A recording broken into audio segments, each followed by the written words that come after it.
الله الله الله الله ما لنا مولى سوى الله كلما ناديت ياه قال يا عبدي أنا الله زحزحي الحجب فقلبي غاب في ظلمة ذنبي نظرة في العمر حسبي تجعل الميت حيا كلما ناديت ياه قال يا عبدي أنا الله. أعوذ بالله من الشيطان الرجيم. بسم الله الرحمن الرحيم. الحمد لله والصلاة والسلام على رسول الله وعلى آله وصحبه ومن والاه. أما بعد. Hürmetli qarindoshlar, ilgirki oyatlarda Allah subhanahu wa ta'ala ya eyyuhallazina aminu degan xitobi orqali mu'minlarga va shundaqla Yahudi munofiqlarga xitob qilish orqali ulardan o'zlariga loyiq ravishda iymon talab qilgandi. Shu munosabat bilan bugungi oyatimiz sura Nisoning 137-oyatida Allah subhanahu wa ta'ala yana ahli kitob va munofiqlar haqida so'zlayotdi. Astag'firu billah. Innallazina amanu thumma kafaru thumma amanu thumma kafaru thumma izdadu kufran lam yakunillahu liyaghfira lahum wa la liyahdiyahum sabila. Avval oyatning mazmuniga kirishdan ilgari qisqacha bir tarjima qilib o'tay qarindoshlar. Iymon aytgan, ondan keyin kufr bo'lgan, ondan keyin iymon aytgan, ondan keyin kufr bo'lgan, ondan keyin kufrsi texmi eshib bo'lgan kishilarni Alloh subhanahu va taolo asla mag'firat qilmaydi va ularni to'g'ri yo'lga yetaklamaydi. Ya'ni ularning tanlagan yo'llarida to'g'ri yo'lda menish uchun Alloh ularga yordam qilmaydi. Endi bu yerda bu oyatda iymon aytish, kufr bo'lish, iymon aytish, kufr bo'lish bir ifodasi bor.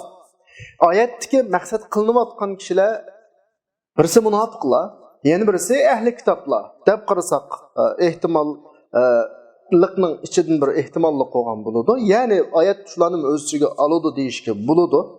Ya'ni munofiqlar odatda normalda og'zida iymon aytib, qalbida kufrni yushiradigan kishilar. Bular ba'zi vaqtda musulmonlarni psixik jihatdan keyniga chekindirish, iymonidan yondirish uchun ba'zi o'yinlarni o'ynaydi. Ali İmran'ın 72-oyatida bular haqida mana bir oyat tushundik qarindoshlar. Va qalat ta'ifatun min ahlil kitab aminu billazi unzila alallazina amanu wajhan nahar vakfuru akhirahu la'allahum yarji'un. Ahli kitob munofiqlarga mana ish yugutdi. Deydi-ki, sizlar ey mu'minlarga tushirilgan islomga kunduzini etdiganda iymon aytinglar, musulmon bo'linglar. Demak, cho'g'on avval musulmon bo'linglar. Va kunning oxirisida uni inkor qilib kufr bo'linglar deydi. La'allahum yarji'un. Balkim mushu orqali bular qaytib qilishi mumkin. Ya'ni ahli kitob munofiqlarga ish o'rgatyapti. Xuddi o'zi amaliy kurab beshidan kechirib, uning to'g'ri emasligiga qanoat qilgandan keyin yenib chiqqan odamning o'yinini o'ynashni o'rgatyapti. Iymon aytinglar, da turib bakib qarab bakib to'g'ri emasga yo deb keyninglarga qaytinglar. Bu mavlaga nisbatan psixik jihatda nima yetkazdi, ta'sir. Bu bir o'yin, ya'ni oyatdagi iymon aytib, undan keyin kufr bo'lib, undan keyin iymon aytib kufr bo'lib degan ifoda balkim mushlarning musha holatini tasvirlasa kerak. Ya'ni bular iymon masalasini, aqida masalasini eg'izdan deb qo'ysalam bo'ladigan bir narsa deb o'ylab qolgan xiyolida, manda tushunib qolgan xiyolida. O'zicha mana eg'izimizda deb qo'ysak, ko'rinishda eng yaxshi bir musulmonning shaklda qanaqa qilsak, ko'ransak, yetadimi shu? Degan bir shaklda iymon bilan qanaq qolgan, o'ynashib qolgan bular. Halbuki qalbida kufr bor bularninki. Allah subhanahu va taolo bu yerda bularning ichki dunyosini musulmonlarga, payg'ambar alayhisolamga ichib etganda Sura Hujuratning 14-oyatida mana bir ifodada oyat bor. Qalatul a'rab amanna qul lam tu'minu walakin qulu aslamna. Walamma yadkhulul iymanu fi qulubikum. Payg'ambar alayhisolamga Alloh xitob qilib turib, nima deydi? Dan sizlar taqa mu'min bo'lmadinglar. Qalbingizda haqiqiy iymon o'rnimidi sizlarniki.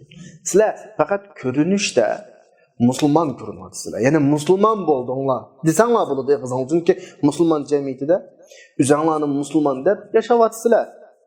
Walamma yadkhulul iymanu fi qulubikum. Iymon taqa qalbingizga nima emas, kirgan emas. Ya'ni ular xiyolida shahodat kelimesini aytib qo'ysaqlar, musulmonlar bilan ko'rinishda bir ko'rinish tusaqlar, ya'ni biz musulmon hisoblanishimiz mumkin, mu'min hisoblanishimiz mumkin. Bu orqali ibodatni so'zlab o'tgan oyatga o'xshash iymon aytdim, undan keyin to'g'ri emas ekan, iymondan chiqdim degan uyullarni muvaffaqiyatlik o'ynay olishimiz mumkin degandek ma razil niyatini Alloh oshkorlab etdi. Dediki, taxsil iymanga kirmadanlar davatudu. Sizlar taxa mu'min emas davatudu. Sizlar taxa nima emas? Mu'min emas. Hatta bu gapni bularga yetkizish vazifasini Alloh payg'ambar alayhisolamga topshirdi-ki, qul sen ularga digin ifodasini qanday qildi, qo'llandi. Buni nima uchun bu shaklda qo'llanganligini sal turib qanday qilamiz so'zlaymiz qarindoshlar. Bular o'zining munofiqligini yushirish uchun namozlarda sapning eng oldida o'tadigan odamlar. Ishlarda aktiv bir xil, sapning oldida bir xil. Ya'ni musulmonlarning oldida bularning munofiqligi o'rtaga chiqib qolmaslikka o qadar tirishadi. Lekin Alloh subhanahu va taolo Qur'on orqali, oyat orqali bularning ichki dunyosini echib o'tgandan keyin, anikin bular ma Muhammad sallallohu alayhi vasallam. Ma bizning qalbimizdagini biladigan ya, echivdigan ya bu deydigan bir xil nimaga tushdi bular? Endishiga tushdi. Bular bunda bir ahvol bor. Ya iymon etmaydi, bu birisi inkor qiladi. Mashta bularning ichki dunyosi echilgandan keyin bular haddidan esh bilan payg'ambar alayhisolamni payg'ambarlik darajasidan ko'tarib, chunki payg'ambarligiga iymon etmaydigan bo'lgancha iloh darajasiga ko'tardi. Qana? Chunki payg'ambar alayhisolamning ig'izdan chiqayotgani normal inson deyiladigan ish emas. Bularning ichki ahvolini bilishlari, nimani planlaganligini, qaysi suiqasdlarni qilayotganligini Rasulullohning o'qib bularga xabar berganligi bularni to'xtab turib, bu bizning qalbimizdagi ishni nima biladi bu? Bu inson emas ekan, bu iloh ekan deydigan darajaga qana qiladi, ko'taradi bularning qalbida. Munofiqning ahvoli mana shunday. Ya bu tarafda ishonmaydi, iymon etmaydi yoki masala oydinlashib bo'lgandan keyin eshirdi. Alloh subhanahu va taolo dal mushuning oldini olish uchun bayatni masalaga azroq aniqroq alohida eskartib qo'ygan tarafi shu. Masalani bevosita tuz Rasulullohning tili orqali bayon qilmasdan nima deydi? Qul ularga deginki iymon dahi qalbinglarga kirmadi. Ya'ni Rasululloh har doim bu orqali o'zining bir vakolatchi, bir yetkizguchi ekanligini so'zning egisi emas, balki so'zning egisi Alloh, bu so'zni deguchi Alloh, men Allohning so'zini sizlarga yetkazib beryapman degan ifoda har doim o'rtada oshkora qanaq turadi, qo'yilib turadi qarindoshlar. Ya'ni Rasulullohning o'zi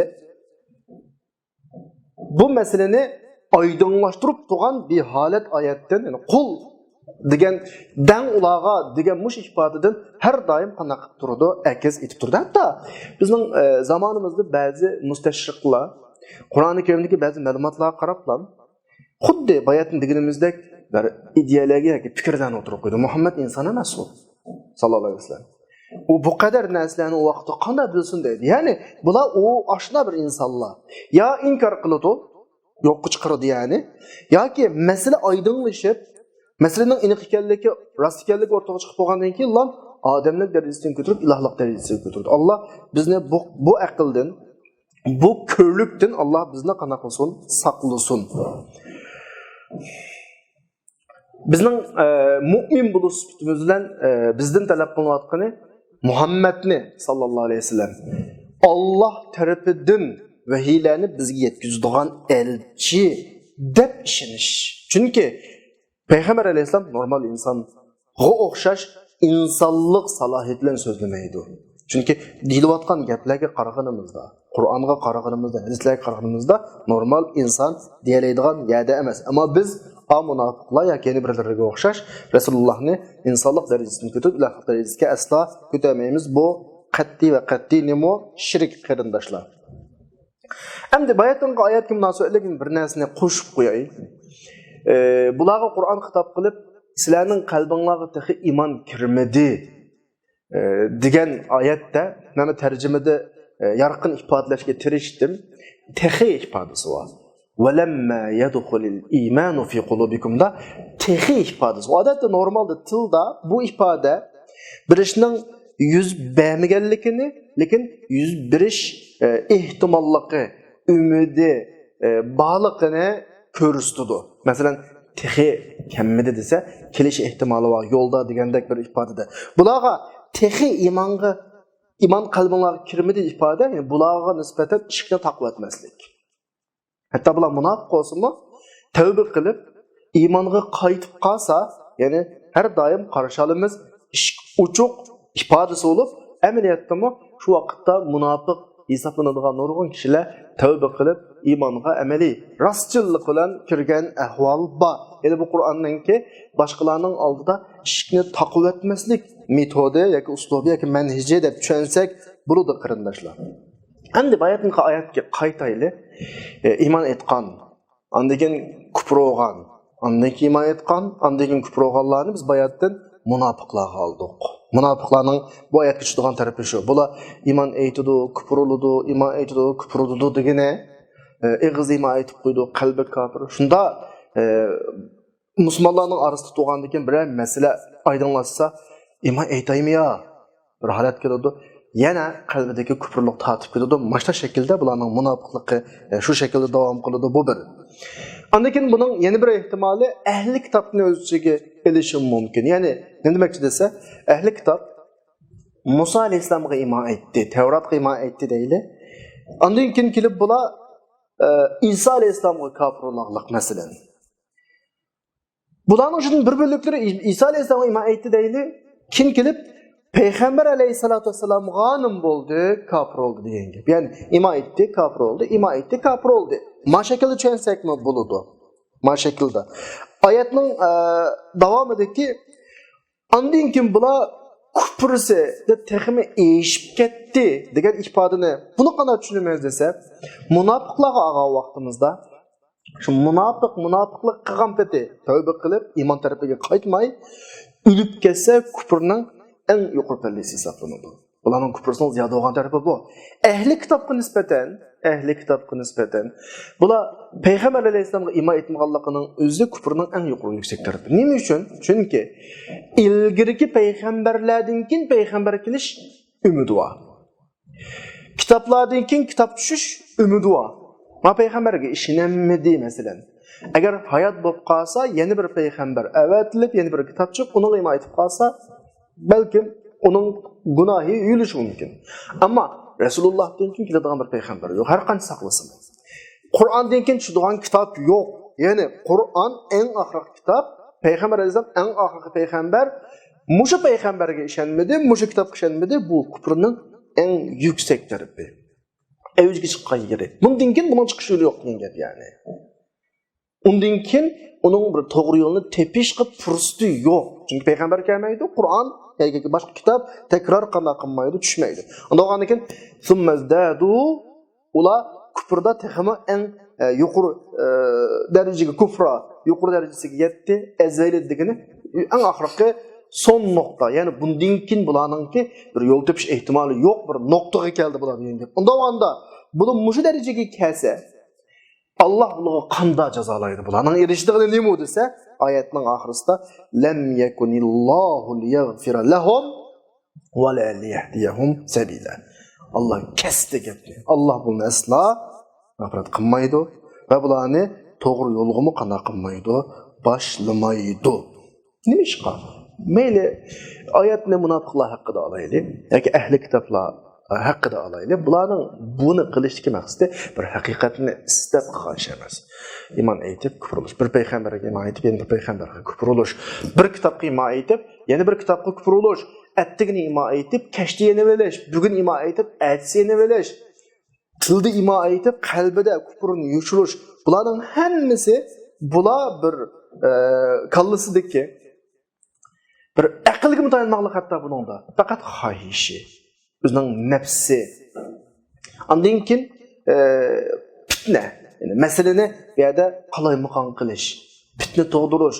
Agar bir odam haqiqiy kallamdan o'ssa, men iymon aytaman degan bir sog'lom qalb bo'lib qolsa bu odamninki, mayli u qanday dindik odam bo'lsin, va kallasini o'tmabdi. Agar buning qalbi sog'lomlan bo'ladi ekan, kunlarning birida Alloh buni cho'qqa mutlaqo to'g'ri yo'lga boshlaydi. Chunki haqiqatning haqiqatligida bizning shubhamiz yo'q. Biz bunga ishonch qilamiz. Biz ergashib ketayotgan haqiqatni qalbi sog'lom. Zaten haqiqatni men xohlaydim degan odamning mutlaq topa oladiganligida 100% ishonchimiz bor. Bunda adam mayli 10 yildan keyin iymon etsinmi, 20 yildan keyin iymon etsinmi yoki oxirgi hayot iymon etsinmi, hamon iymon aytadi, iymonni topa oladi. Buning burunqi ishlarining hammasi Alloh tomonidan kechiriladi. Chunki u haqiqatni qalbidan izlaydi. Ammo madamninki kirib, chiqib, birning iymon aytib, yana birning iymon etmagini faqat musulmonlarni shubhiga cho'kisish, o'zlarining yo'llaridan keyniga qaytirishga qana qilish, tirishish, fitna taqtish, boshqa hech qanday ish yo'q. Buning isboti, dalili nima desa, oyatning o'tiridiki summazdadu kufran degani bundan eng oxirgi nihoyatiningki kufr bilan oxirlashganligi. Agar bular haqiqatni qalbini istasa, unda olmaydi. Shunga bularga berilgan jazo nima jazo desa, eng og'ir jazo. Ki Alloh buni asla va asla mag'firat qilmaydi va mangan yo'llarida bularga to'g'ri yo'lni tepishga yordam bermaydi bularga. Chunki bular eng buyuk jazoga tushdi. Qana jazo u? Buyuk xiyonat. Allah Qur'onda buni aniq e'lon qilyapti ya. Innalloha la yaghfiru ay yushraka bihi va yaghfiru ma duna zalika. Shirkni kechir. Buyuk jinoyatni Alloh asla va asla kechirmaydi, shirkdan iborat. Birimiz o'zimizning yashagan bir jamiyatimiz ichidan tushunsak buni, bir millatga xiyonat qilgan odam shu millat haqida buyuk jinoyat o'tkazgan bo'ladi, har qancha o'tkazma kechirilmaydi. Bir davlat va odam, bir davlatga mansub bo'lgan odam o'zining davlatiga xiyonat qilsa, bu asla kechirilmaydi. Ma insonlar, ma munofiqlar, men musulmon deb turib, qalbida kufrni yushirib, undan keyin qilgan ishlari bu dinga nisbatan bir buyuk jinoyat, bu asla qana qilmaydi, kechirilmaydi qarindoshlar. Oyatning oxirisidagi bizning diqqatimizni tortayotgan bir nuqta bor. Bularni to'g'ri yo'lga boshlamaydi ifodasi davomli tushuntirishimizga ehtiyojimiz bor. Tushuntirishga ehtiyoji bor bir hukm. Biz boshqa darslarimizda buni alohida jiq so'zlab o'tdik. Hidoyat qilish, hidoyatga boshlash hukmi har doim deb ko'rayotganimizda ikki xil hukm. Birisi to'g'ri yo'lni to'g'ri yo'l, xato yo'l deb ko'z qo'yish ma'nosidagi hidoyat bu her qandaq kishiga bor bu. Fir'avngimi bor, Namrudqimi bor, har qandaqqiga bor. Shunga Qur'oni Karimda Alloh subhanahu va taolo kufrlarga, iymon aytmagan, shu sababli halok qilayotgan qavmlarga ularni mushkil shaklda hidoyatni to'g'rilaganligini tilga oladi. Misoli sura Fusilatda va amma samuda fahadaynahum. Samudni biz to'g'ri yo'lga yetaklaymiz deb ularni chaqirdik, ko'rsatdik to'g'ri yo'lni, fastahabbul amalal huda. Lekin bular qarg'ulaç yo'lni to'g'ri yo'lga avlo ko'rdiki, qarg'ulaç yo'lni tanladi, kufr yo'lni tanladi. Ma'yatda ko'rsatish ma'nosi, ammo yana bir ma'nosi hidoyatninki biz davomli deb ko'ryapmiz ya, inson oldida ikki yo'l qo'yiladi har doim. Inson o'ngda ixtiyorlik va erkinlik va ya iymon to'g'ri yo'lni tanlash yoki kufr batil yo'lni tanlash erkinlik va iymon yo'lini tanlab qo'ygandan keyin buning mush yo'lda texmi mustahkamlashishi, haqiqatni texmi ko'rishi, qalbining tigiga cho'nqurlab kirishi bu imonninki uchun Alloh bunga yo'llarni qulaylashtirib turadi. Bu xil ma'nosimi bor? Bu ma'no Sura Kahfninki 13-oyatida innahum fityatun amanu bi robbihim, bular shunday bir yigitlarki ashabu Kahfning gapini qilib Robbiga iymon etdi va bularga ko'z tutadigan, bularni yetaklaydigan hidoyatimizni ziyoda qildik. Bu yerdagi hidoyat mushu yo'lda Allohning bularga yordam berishi ma'nosidagi hidoyat, ya'ni hidoyat ikki xil ma'noda keldi. Buni faqat kallamizdan chiqarmaylik qarindoshlar. Biz o'z vaqtida buni tushundirgan vaqtda bir qatnashchining misolini tushundirgan takrorlash to'g'ri kelib qolsa, bir shaharga bormoqchi biz masalan yo'ldagi qatnashchidan falon shaharga qanday boramiz deb so'g'inimizda qatnashchi bizga bir yo'lni ko'rsatib qo'ydi. Yani bu yerdeki hidoyatning ko'z tutish ma'nosi saqchining ko'z tutib qo'yganga o'xshaydi. Masalani oydinlashtirish uchun misoldan so'zlayapman. Agar biz saqchining ko'z tutib qo'ygan qana saqchining ko'z qo'ygan tarafga mangsak, bu bir tanlashimiz. Ya bu ko'z tutib qo'ygan bilan o'zimiz chaqlab mangaliya, boshqa yo'lni tanlasak, bu bir tanlashimiz. Endi ikki yo'lni tanlagan vaqtdagi qana saqchining bizga qiladigan muomalasi pozitiv o'xshamaydi. Ko'z qo'ygan tarafning qarshisini tanlagan vaqtimizda qatnashchiisi qanday mangsang, ma yo'lni ko'z tutib tursam, bu yoqqa ketyapti ya, tashlab qo'yadi. Bu hayotimizdagi ahvol. Agar shu tarafga mangsak, balkim bizga texmo yordam berishi mumkin. Hatto mashinasiga solib, ma'lum yergacha bizni olib qo'yishi mumkin. Ma bizning hayotimizdagi bir boshlab qo'yish va yordam berish ma'nosi. Men shu misoldan tushuntiryapman. Alloh subhanahu va taolo bandiga to'g'ri yo'lni ko'rsatib oldiga qo'yadi. Bandining tanlamaslik ixtiyorligi bor. Tanlab bo'lgandan keyin mushu yo'lda uzluksiz mustahkam turish, texmi cho'nqurlab menish va haqiqatni texmi ko'rish uchun Alloh subhanahu va taolo bizga yordam beradi. Bu qanday hidoyat? Bu yordam berish hidoyati. Boshlab qo'yish, ko'rsatib qo'yish hidoyati har qanday bir insonning hammaga qo'yiladi oldiga tanlash uchun. Ama yordam hidoyati Allohning shu yo'lni tanlaganlarga am bo'ladi. Shunga Qur'oni Karimni Alloh subhanahu va taolo hudal lil muttaqin. Muttaqillarni shu yo'lda yetaklab mangadigan yetakchi deb tasvirlaydi, sifatlaydi. Ya'ni musulmonlar bir kishi iymon yo'lini tanlab bo'lgan ekan, Qur'on unga tahmonim bo'ladi, yordamchi bo'ladi qarindoshlar. Mesela mushu shaklda qana qilsak bo'ladi, tushunsak bo'ladi qarindoshlar.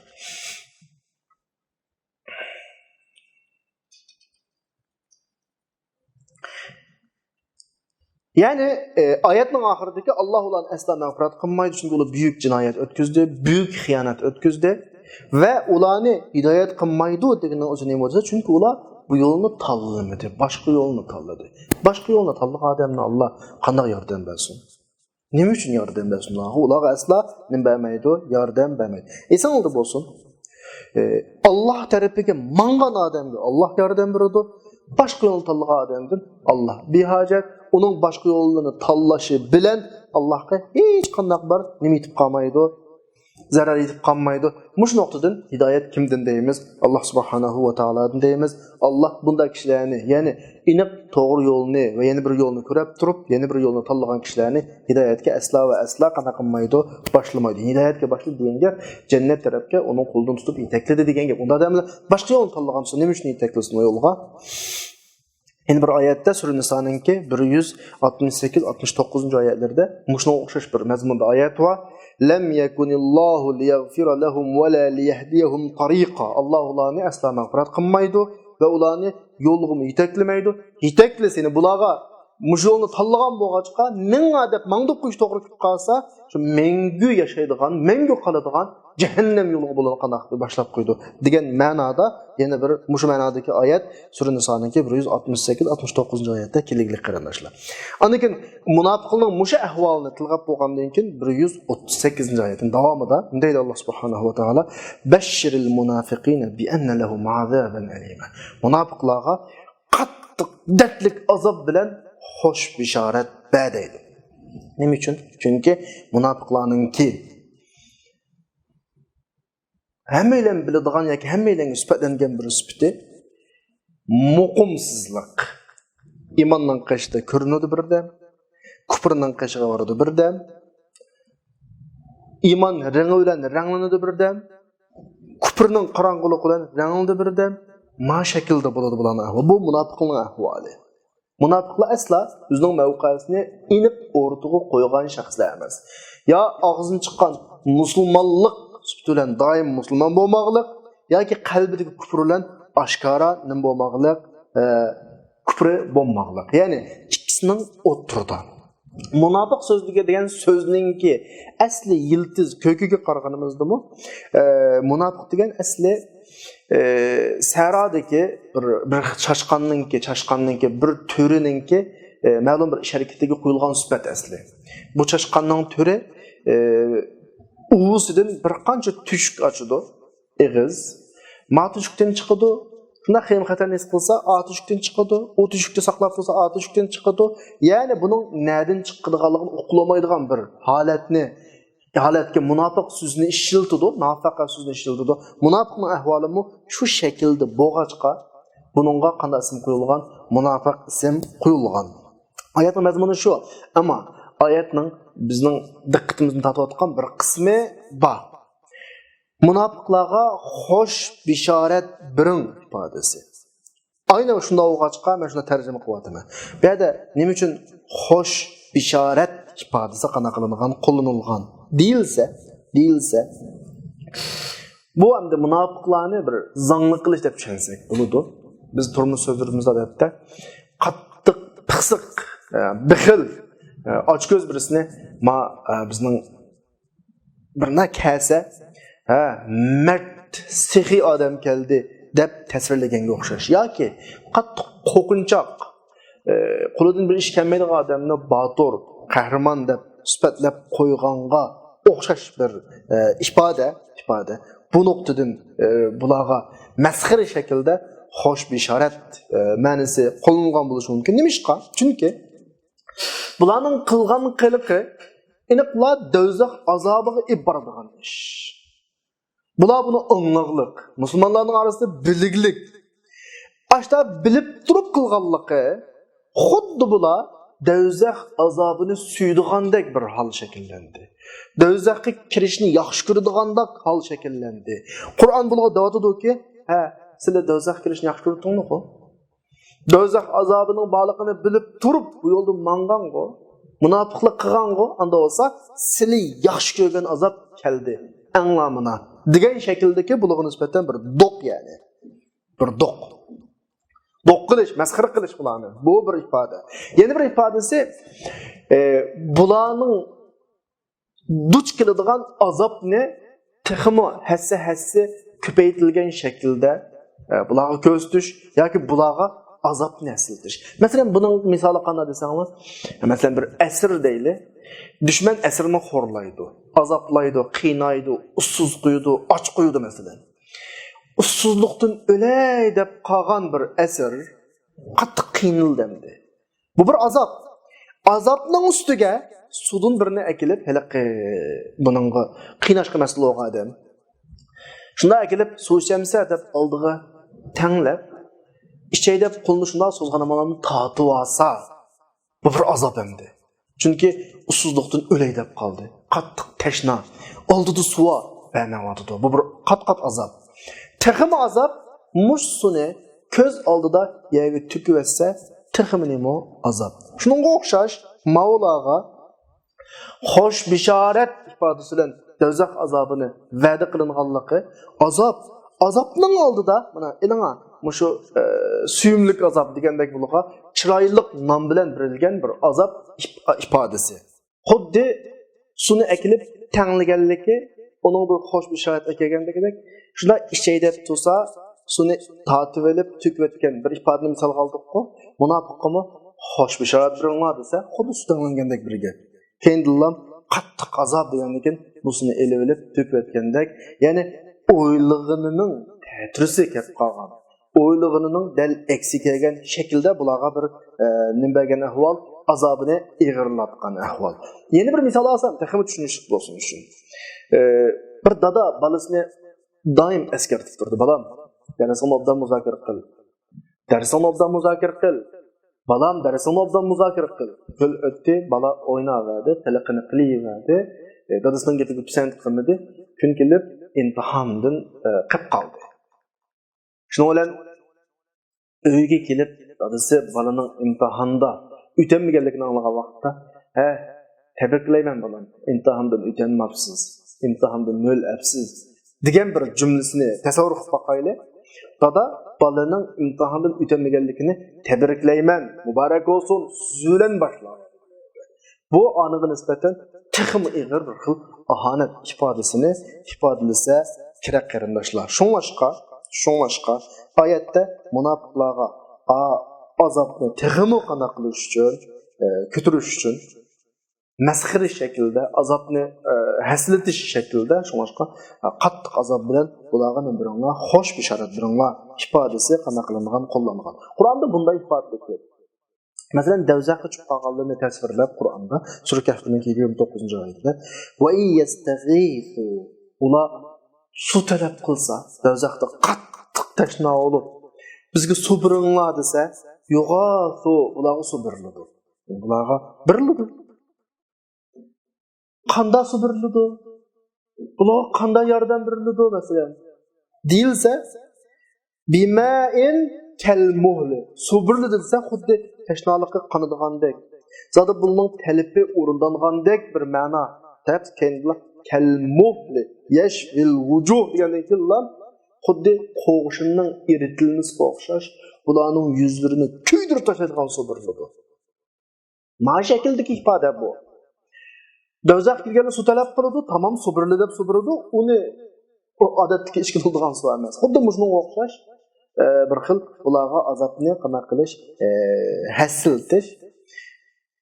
Bunun taqtidan yuqur bir azob berilganligi, qattiq azob berilganligini qana qilish tasvirlash uchun shunga bu yerda bashiril munofiqin deb xo'sh bishorat ifodasini ishlatishning sababi bu bo'lishi mumkin qilinishlar. Endi munofiqlar haqida bo'layotadigan gap. Bu munofiqlarningki musulmonlar orasida tug'an bo'lg'achqa bilib olishimiz uchun Qur'oni Karimda har doim munofiqlarning alomatlari, sifatlari, ahvollarini bizga Qur'on tasvirlab turdi. Shu qatoridan 139-oyatda davomida munofiqlarning sifatini bizga gapirib Davud estaizu billah ellezine yettehidunel kafirine evliyae min dunil mu'minin ayebtegune indahumul izzete fe innel izzete lillahi cemi'a.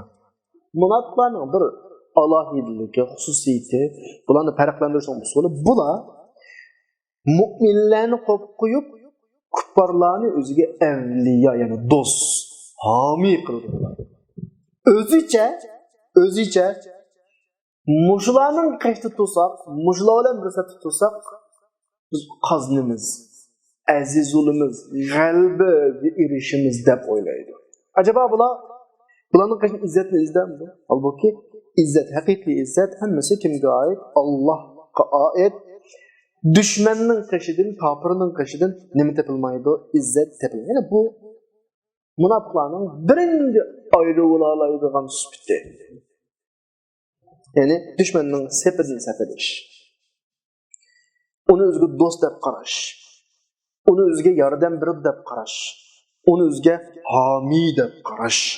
Şunu bilan hem söhbet buluş, şunu bilan o'tirishиш, mu'minlarni tashlab qo'yish. Bu tashlab qo'yishi her asrda, her jamiyatda farqli bir shaklda o'rtaga chiqishi mumkin. Musulmonlar bizga yordam beradi. Musulmonning qo'lidan ish kelmaydi. Hozir palani kuchli, pokuni kuchli, şunun qishida tutsak, şunun tarafidan sap alsak, şu g'alba. Buna qarablar, menda bir musulmon bor, menda bir kufr bor, ko'ziga kufr kuchli ko'rinadi. Va kufr oxirsida g'alba qildigandek ko'rinadi. Va mushu ko'zga ko'ringan mushu ko'rinishning natijasida kimning tarafidan yer oladi? Kufr tarafidan yer oladi. Ani o'ziga yaqin ko'radi, ani o'ziga homiy chiqiladi va shular bilan bir safda qana qiladi.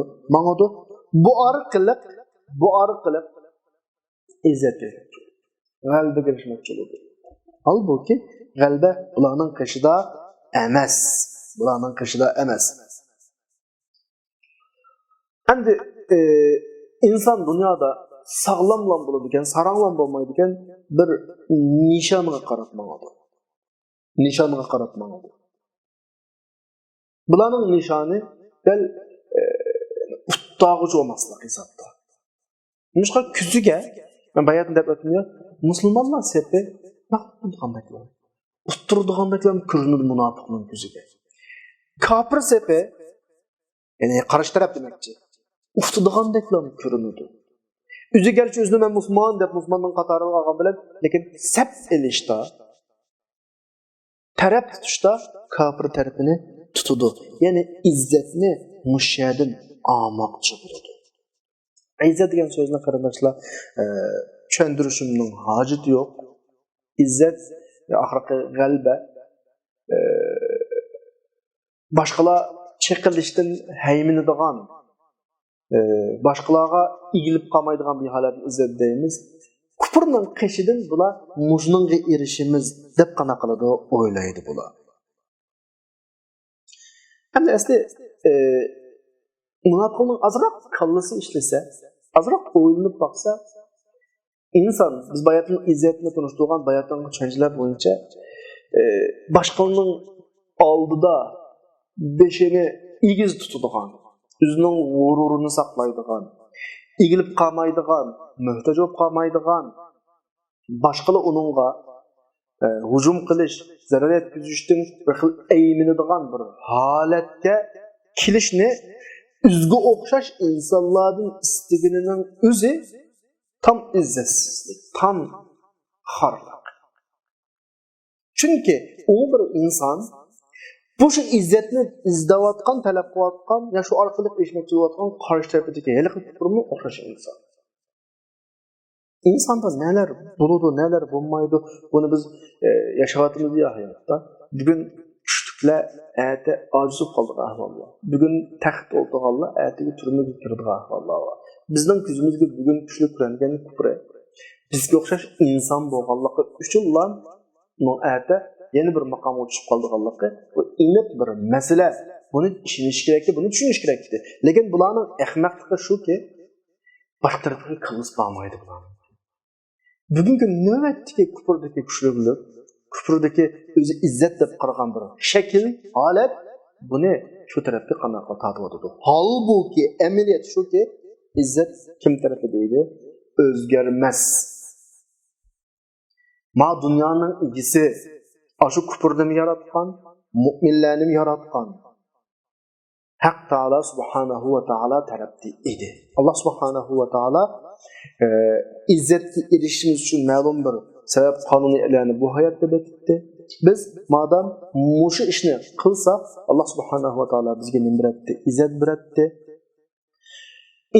İnsan buluşup bilen Allah'tan başka aslanın olması gerekti, kul olması gerekti. İnsan buluşup bilen üzdün başka üzgü okşaş insanlığa yalvarması gerekti. Bugün egmesi gerekti. Ulanın kayıtı küçüklenmesi gerekti.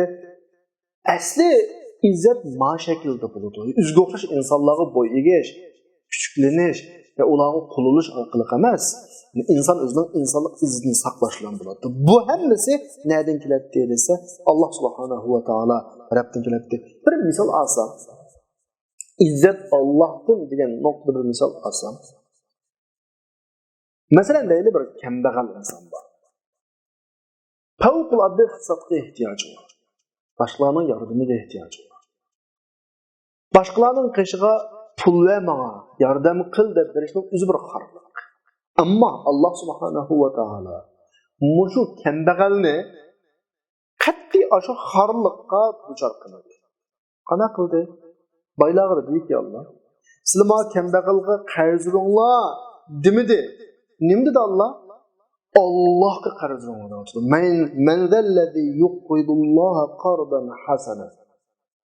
Yani Allah Subhanahu ve Teala yelekki kembeğal adamga özünün izzetini bir vatıda yerde. Kembeğal adamga yardım beringlar, onunla pul beringlar, onun ihtiyacını qamdanglar deb. Kembeğalni bevosita yelekki bayğı muqaddar qilib qo'ymayın. Vaqtda inson bilan inson ya, o xarlanadi. Allah kembeğalga özünün izzetini bir vatıda. Nimda vatıda? Sen onun pul vergeni Allah'a qarz vergeni. Allah'a qarz verdi. Allah'a qarz versen Allah onu hassilab qana qilib qaytiradi deydi. O vaqtda heliqi pul haydigan boy, puldor odam bu pulni men o paloniga berdim, pukuniga berdim emas, Alloh yo'lida xajladim deb qaylaydi. Bu pulga erishgan heliqi kambag'al nomrod odam, heliqi normal insonlar o'tirisida bo'ladigan, insonga bevosita Allohning o'tirisida qo'ymay yordam qilgan ahvoldagi xorliqdan qutuladi. Ya'ni men tushuntirgan bo'lsam agar Alloh subhanahu va taolo hech kimga qul qilmaydi. Hatto bir boy bandasidan bir nomrod bandasining nomrod bandasini boy bandasiga qul qilmaydi. Bir boyning nomrodga pul berganini o'ziga pul bergan shaklda tasvirlayotdi Qur'oni Karim. Ya'ni menga bergan pul deyotdi. Boy o'zining haydigan pulini Alloh uchun haydidim. Alloh yo'lida berdim degan tuyg'udan haydaydi. Nomrod aygiz boshqalarning qo'lidan pul olgan xorliq, boshqalarning qo'lidan yordam olgan xorliq iztirobini qanday qilmaydi, chekmaydi qarindoshlar. Ya'ni Alloh bu izzat, bu xil shaklda izzat berdi bizga. Allohning yo'lida mangan odam bu xil shaklda izzatlanadi. Alloh o'zining bandalarini bu xil shaklda izzatga erishtiradi. Ammo munofiqlar asla buni tushunmaydi. Shunga o'zining izzatini o'ziga o'xshash insonlar tarafidan, parlar tarafidan izlaydi. Bu munofiqlarning biz tunib olishga tegishli birinchi alayda xususiyati. Alloh bu oyatda bizga buni tunishtirib qo'ydi. Allah bizni bu xil shakldagi munofiqlikning alomatidan, munofiqning xususiyat alohidliklaridan saqlasin. Hammalarni o'z yo'lida mustahkam mangadigan, o'zining aziz bandalaridan qilib bizdan izzatini ayirmasin. Va xudoana alhamdulillahi robbil alamin.